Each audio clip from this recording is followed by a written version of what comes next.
Ok, bonjour à tous. On va attendre un peu. Commence maintenant à 11 heures.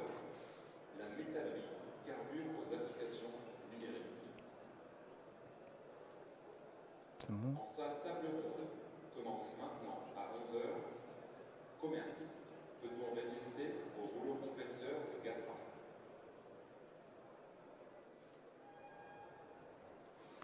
Très bien, j'ai l'impression qu'il a terminé les annonces. Hop. Donc bonjour à tous. Je suis ravi qu'il y ait autant de personnes intéressées. Ça va être un format assez court, 20 minutes, donc je vais essayer d'être concis. Et puis s'il y a besoin d'échanger en fin de séance, on se prendra quelques minutes pour prendre des questions. Donc n'hésitez pas, il y a un micro et on pourra aborder des points plus particuliers.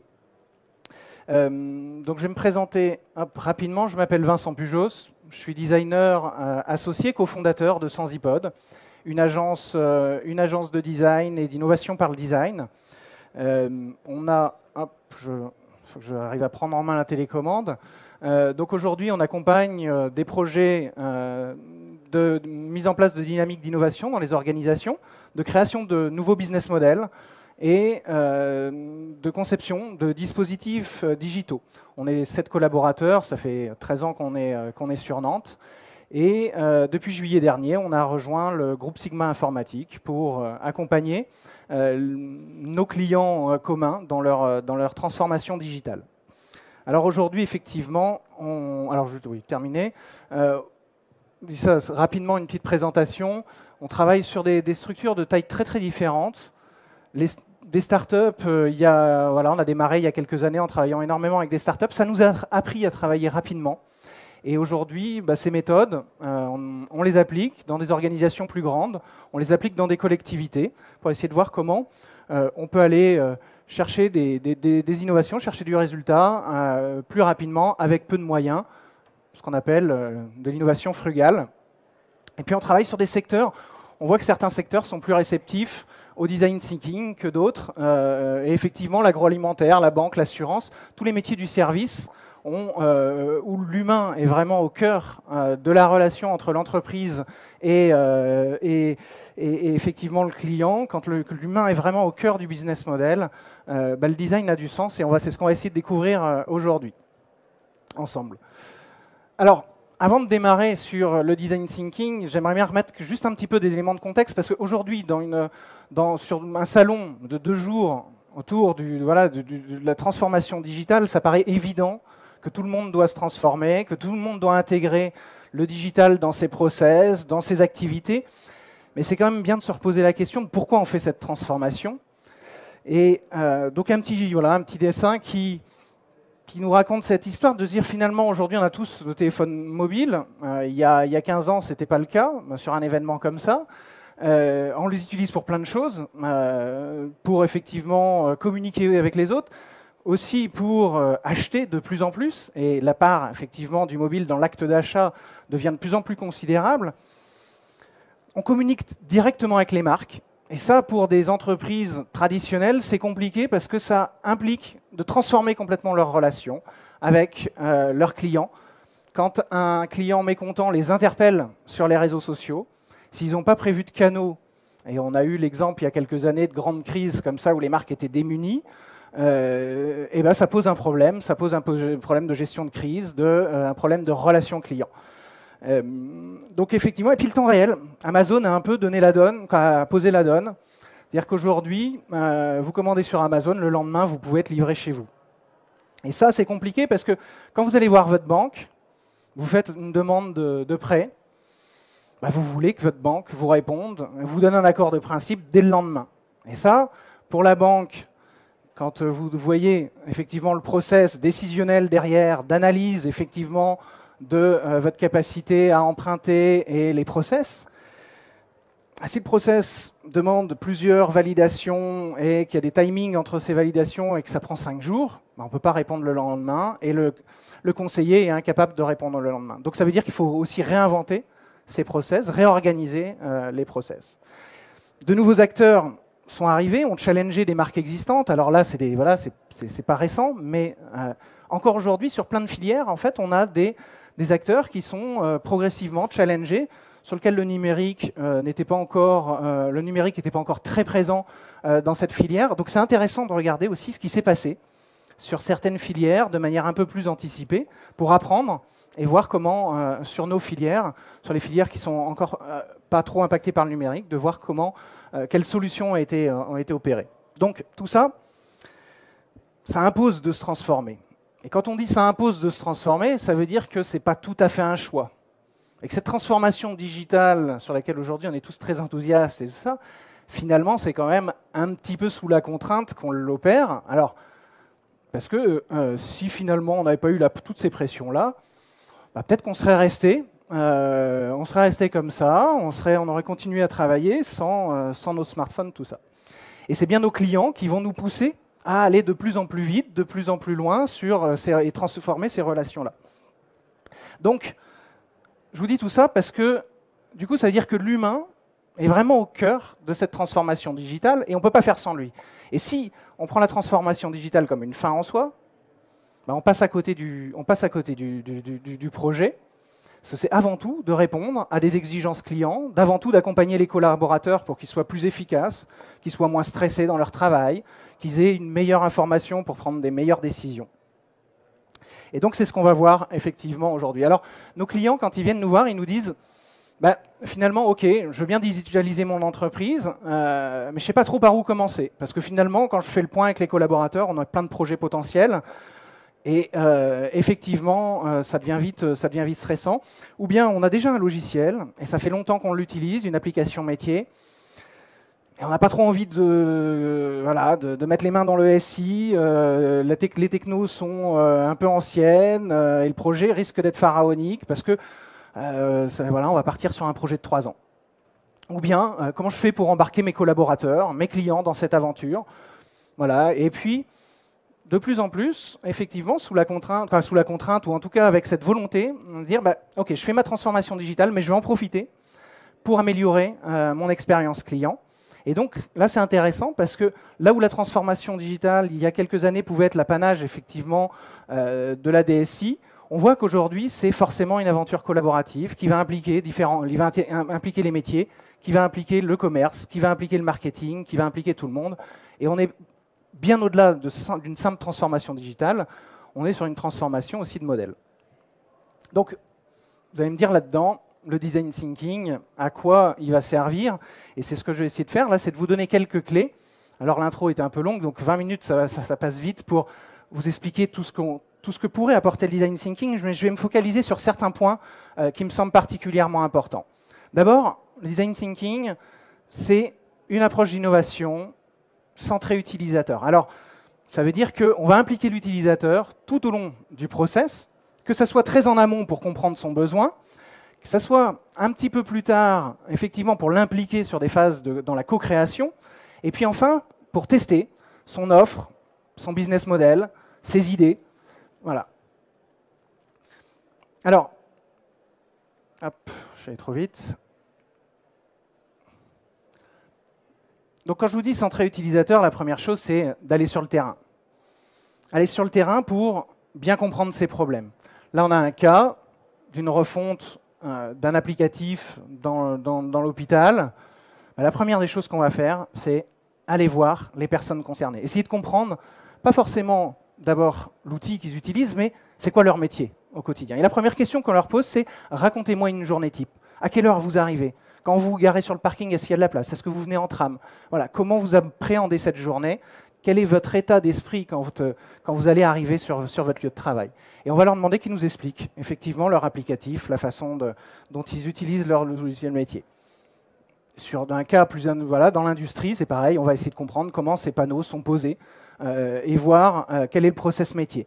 Parce qu'à un moment, le digital va peut-être être une aide dans ce processus pour fiabiliser, par exemple, une démarche de pause ou faire en sorte que des intérimaires puissent avoir des procédures qui soient à la fois claires et puis, on l'a vu par exemple le cas hier de GRDF, de dire quand il y a une opération qui est faite chez un habitant, qu'on puisse avoir une traçabilité de est-ce qu'il est bien passé ou pas. Mais dans des secteurs, voilà, je vous citais de la banque tout à l'heure, c'est aller voir des entretiens conseils voir comment ça se passe, quelles sont les phases, discuter avec les commerciaux pour voir quels sont les problèmes qu'ils ont quand ils sont effectivement en phase d'entretien. Donc quand je vous dis d'aller sur le terrain, ce n'est pas simplement d'écouter et de se dire, bah, tiens, parce que c'est souvent l'opposition qu'on a, c'est de nous dire, bah, oui, mais on a déjà fait un questionnaire qu'on a envoyé aux clients, ou bien on a demandé aux commerciaux, ceux qui sont les plus près finalement des clients, qui nous fassent leur retour. C'est très bien, mais ce n'est pas suffisant.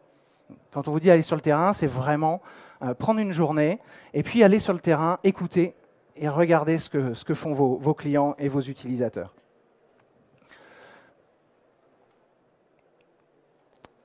Donc dans des secteurs très très différents, sur du B2C, sur du B2B, les processus de recrutement des utilisateurs ne vont pas tout à fait être les mêmes. Là, on est effectivement sur des clients finaux qu'on va suivre sur leur parcours d'achat, qu'on va accompagner chez eux pour qu'ils nous montrent la façon, par exemple, dont ils font leurs courses. Et l'idée, c'est de voir quand ils vont acheter, comment ils préparent leur liste de courses. Est-ce qu'ils le font sur leur smartphone? Est-ce qu'ils font une petite note à l'ancienne avec un papier, un crayon et ils le rayent? Ou est-ce que carrément, ils font leurs courses de manière dématérialisée sur un drive? Voilà. Et ça, c'est intéressant parce que ça nous permet effectivement de comprendre quels sont les problèmes du client. Et on n'est pas en train de lui vendre une solution. Et donc, dans ce cas-là, pour les recruter, on fait appel à des cabinets de recrutement qui vont permettre d'accéder au profil que l'on a envie de voir. Voilà. Donc, il faut bien se poser la question à chaque fois de qui sont vos utilisateurs, qui sont les intermédiaires qui vont aider ces utilisateurs dans leur acte d'achat. Apple l'a très bien compris, il a fait de ses commerciaux ses premiers clients, ses premiers ambassadeurs de la marque. Et effectivement, ça c'est important de le dire. Donc je vous invite à cartographier effectivement qui sont tous vos utilisateurs et d'aller méthodiquement voir au moins une, deux personnes sur les clients principaux que vous avez ciblés. Donc, au début, commencez par une journée. Ne vous faites pas une montagne, vous dites, ben voilà, je vais partir avec une équipe de 2-3 personnes, on programme une journée d'observation terrain, on s'appuie sur les commerciaux, sur vos agences, sur effectivement un cabinet de recrutement pour aller chercher ces utilisateurs-là et aller les voir. Déjà une journée, finalement, c'est mieux que de ne rien faire et vous verrez à quel point on apprend au contact de ces utilisateurs. Alors souvent, on me pose la question, oui, mais les résultats qu'on obtient, ce n'est pas du quantitatif, donc est-ce que c'est fiable? Faites l'expérience et vous jugerez par vous-même de si cette information elle est fiable.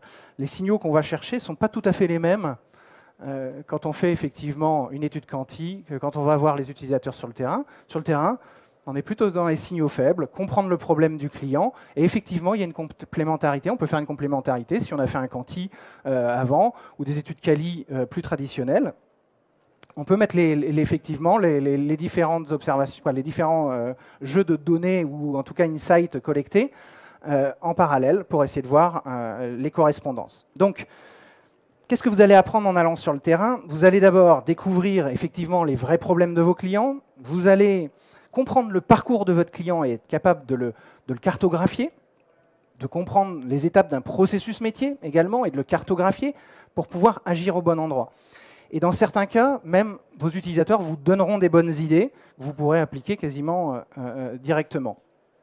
Alors, sur des formats, aujourd'hui, il y a un format qu'on affectionne assez, c'est ce qu'on appelle le pop-up studio, c'est qu'on vient décentraliser l'agence sur le terrain d'observation.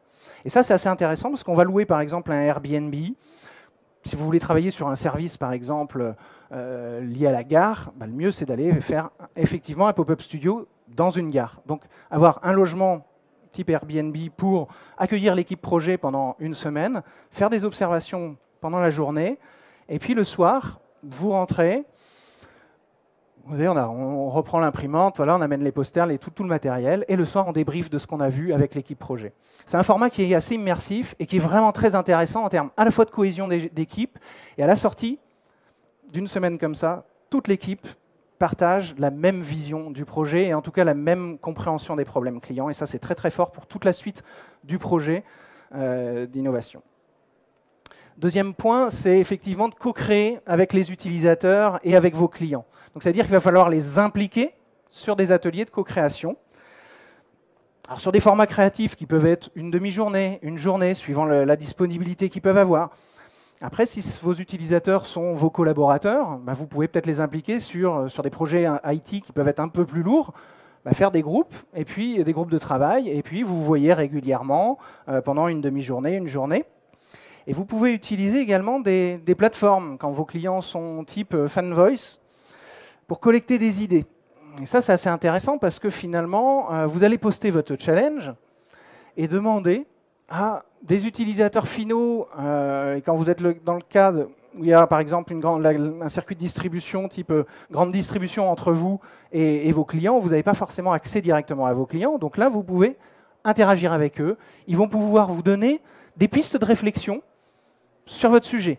Alors c'est intéressant, mais vous dévoilez aussi une partie de votre stratégie en faisant ça à vos concurrents, mais ça va vous permettre de collecter des idées. Moi, ce que je vous invite à faire, en tout cas sur cette phase-là, c'est quoi qu'il en soit, multiplier les canaux d'acquisition d'idées.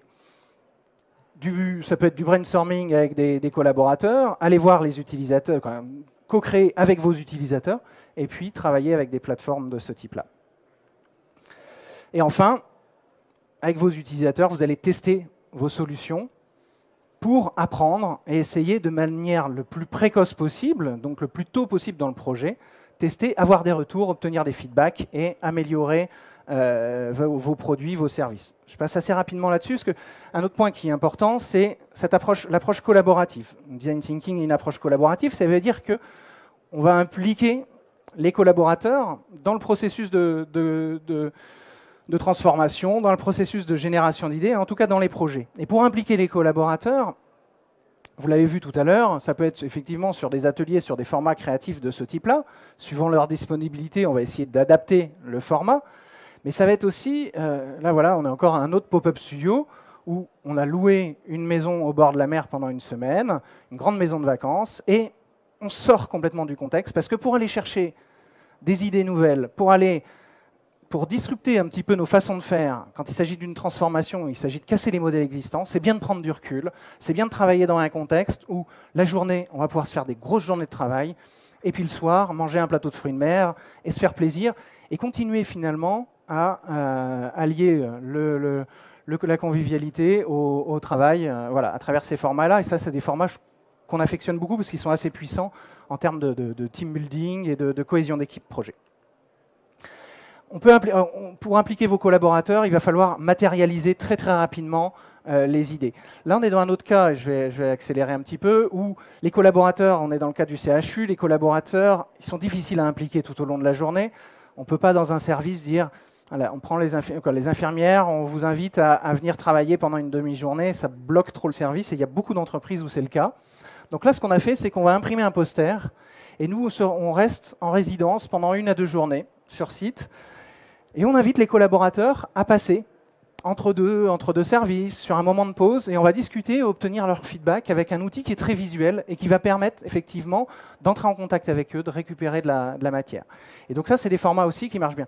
Donc vous voyez que pour impliquer les collaborateurs, on va essayer de trouver des stratégies en fonction de leur disponibilité, en fonction de leur capacité à les mobiliser. Quand on a 800 collaborateurs à mobiliser sur des sujets comme ça, c'est pas la même chose effectivement que quand on en a une petite équipe de 5-6 collaborateurs.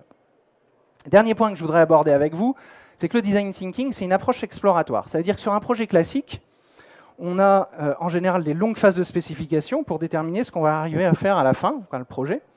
Et là, avec le design thinking, en fait, on ne présage pas du résultat à l'avance. Et c'est bien les observations qu'on va faire auprès des utilisateurs, c'est bien les ateliers qu'on va pouvoir faire avec les collaborateurs, et puis toute la veille qu'on va pouvoir faire, qui vont permettre de bien déterminer quelle est la meilleure piste et le futur business model. Alors, quand on est face à nos clients, parfois, effectivement, on s'aperçoit qu'ils ont un petit peu peur de prendre une piste qui est contraire à leur business model établi.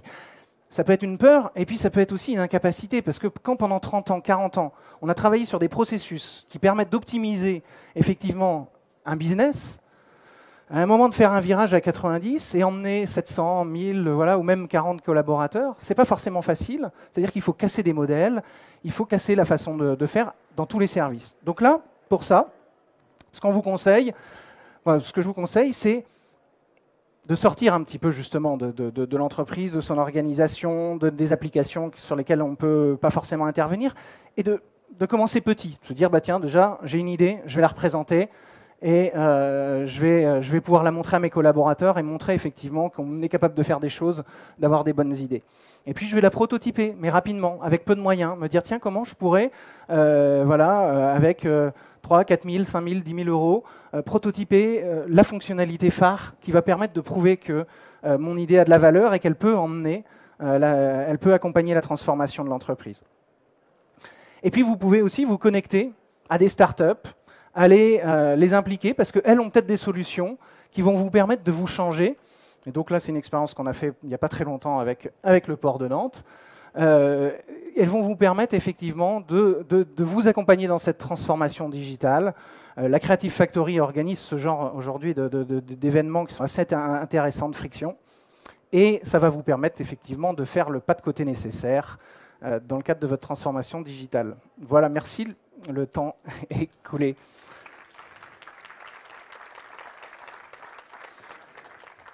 Bon, j'étais un peu rapide et condensé. Vous voyez que c'est un métier qui me passionne. Donc, c'est difficile de faire des choix. Il n'y a pas forcément de temps, là, du coup, pour des questions.